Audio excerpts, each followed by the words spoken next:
Müəllimə, çox adam yarpaq dolmasına sarımsaq vurur. Bu düzgündür, yoxsa yox? Zövqlər müxtəlifdir. Amma yayda, yazda, indi yarpağın çıxan vaxtıdır. Yəni, biz dolmaya o qədər çox vurmuruq artıq.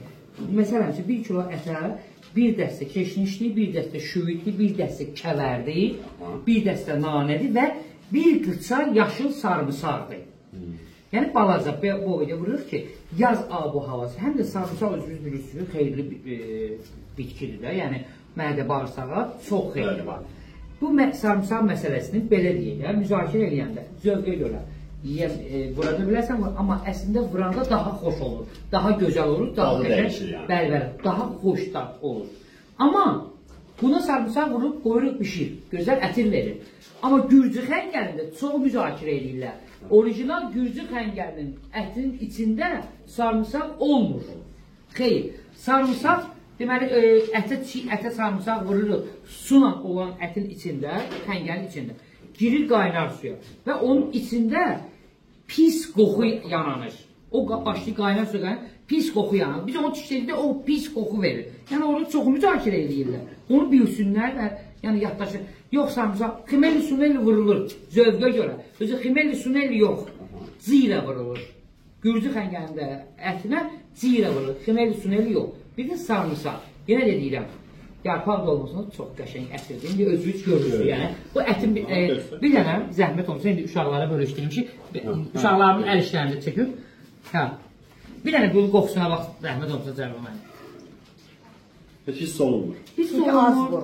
Çünki az vurulur. Yəni o svejiniz, sağlamlıq üçün, özünüz bilirsiniz, mədə bağırsağı çox xeyirlidir. Tembol da yaşıl olan. Restoranda işləyən bir aşpaz, yeni aşpazlarımız vura bilər, vura bilməz. Müştəri ondan narazı olmaz, iyinə görə. O az bir miqdarda vurulur, bilinməyən dərəcədə vurulanda problemi yoxdur. Amma çox az sarımsağı vuranda, çox kəskin o vurulur.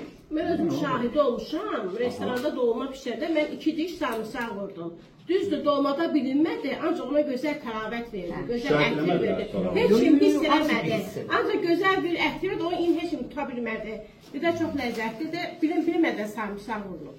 Təşəkkür ederim əlbə, minnətlər. Bir də bişirəndə dolmanın, dədə-baba qaydası ilə, o sümüyü deyirik, quzunun sümüklərindən, tükələrindən, o qazanın altına yığırıq və dolmaları onun üstünə yığırıq. Kəf eləməsin deyənlər, dolmanı biz qazana yığdıqdan sonra ağzına tarayaqda qoyuruq, üzərinə soyuq su alırıq, qazanı tərif edirik və o suyu süzürük.